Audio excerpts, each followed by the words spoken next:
The shelling is relentless. In the Donbas, Ukrainian soldiers assess the damage. It was an air bomb.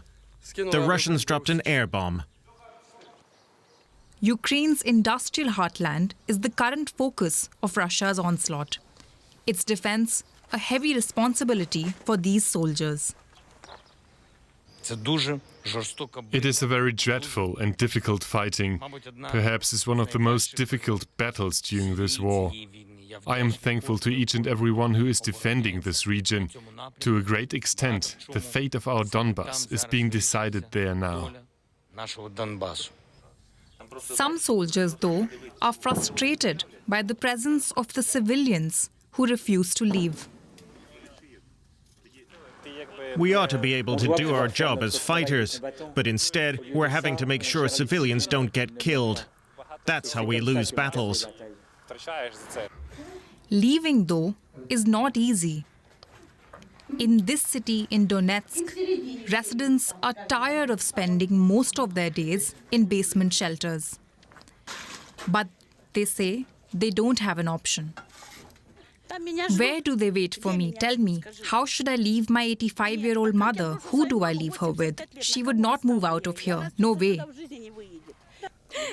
We are staying. We live here. We were born here. I've just been to see my garden and my home. When is it going to end? With Russia's brutal onslaught showing no signs of abating, that is a difficult question to answer. Well, 3 foreign fighters have been sentenced to death by a court in Russian-controlled eastern Ukraine. The 2 British men and a Moroccan were captured by Russian forces while fighting with Ukrainian troops.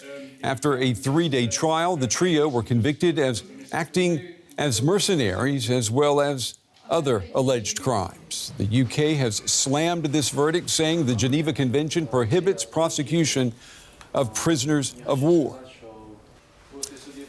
All right, let's go now to our correspondent, Matthias Berlinger. He joins me now from the Ukrainian capital, Kyiv. Matthias, what more can you tell us about this court ruling?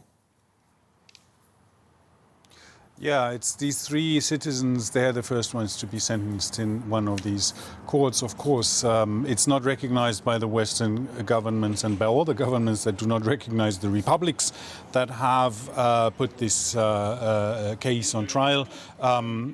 They are fighters that were enlisted, that's what Ukraine says, in the Ukrainian army as regular soldiers. There are lots of foreign nationals serving in the Ukrainian army, and Ukraine insists that they are treated as prisoners of war.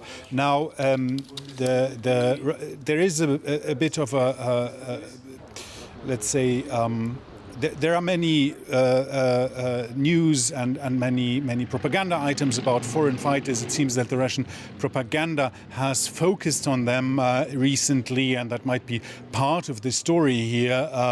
Russia has several narratives about this war going. One is about Ukrainian Nazism, as they call it, Ukraine being a country controlled by Nazis that needs to be liberated.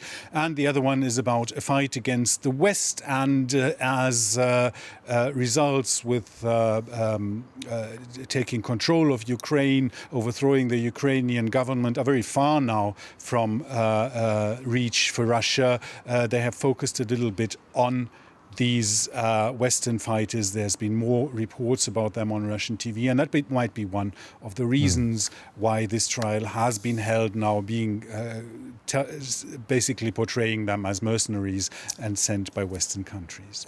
Matthias, the fact that this trial took place so publicly, I mean, what does that tell us about the thinking of these pro-Russian separatists? I mean, it would seem that they consider the battle over the Donbas to be done, to be history, and that it firmly belongs to Russia. Well, Russia has never annexed these territories. Russia has kept them judicially separate or like formally separate. Judicially is even hard to say because they're not recognized by many countries in the world. But they are still formally separate entities, and the Russian state is very procedural about these things. That means that as long as there's no formal annexation of these territories, they will keep up the fiction that these are completely independent republics. We know that Ukrainian President Zelenskyy invited foreigners to come and fight for Ukraine when this war started. Do we know how many foreign fighters there are? And do we know if they play a significant role in the Ukrainian military's strategy against the Russians? It's very hard to say, but there are many. There have been many since the beginning of the war, and I mean with the beginning of the war, 2014, when Russia started supporting or setting up these so-called separatists in these regions, and when the war in the Donbas started. At that time already many had joined, and these are people who come from all over the world, but many of them come from neighboring republics who do have conflicts with Russia. They might be Belarusians, Georgians, there is a Chechen legion. So all these fighters have been there, and we have seen a lot of influx of people who want to support Ukraine militarily in the past few months, and it's certainly a significant number. The question how significant they are on the battlefield is difficult to say, but what we have heard recently is that one of the reasons why fighting has intensified in Sievierodonetsk, why Ukraine has been able to hold the city despite the Russians already controlling most of it.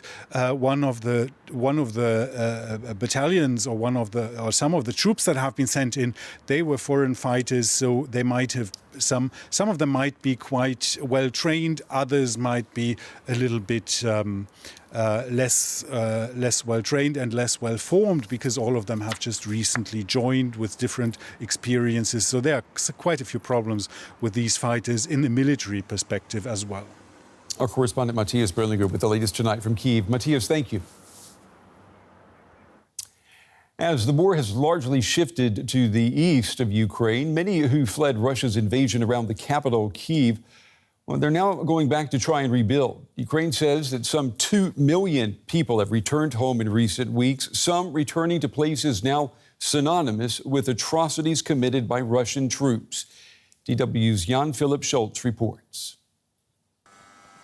Boris offers people in his town of Bucha an espresso, and with it a little bit of normality. This is what his cafe looked like when he came back a few weeks ago. He said the Russians stole everything, even his sink.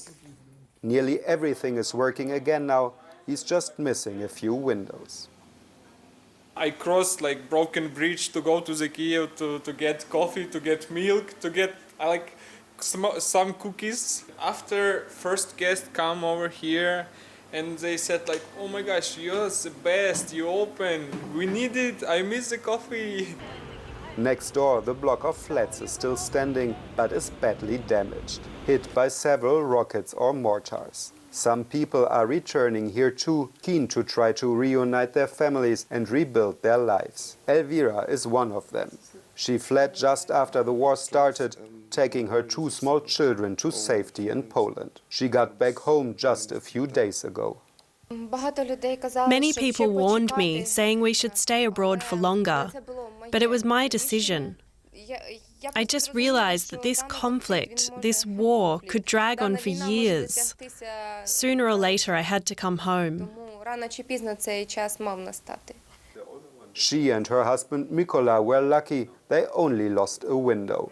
Upstairs, the people lost pretty much everything, destroyed by a rocket. Elvira knows the rockets could also come back and sometimes questions her decision to bring her children home. It's frightening.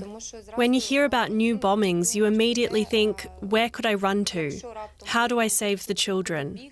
My bags are still packed. I haven't even unpacked them. Boris knows his wife and child are safe. They are still in Switzerland. One element of certainty when everything still feels up in the air. I don't know what I'm gonna expect tomorrow because, like, yesterday we got shooted in the Kiev, got bombed in Kiev. I don't know. I'm not planning nothing. I'm just living by one day right now. And yet, as he mixes cocktails again, he is making plans. He wants to offer other returnees drinks and seating outside on the terrace this summer.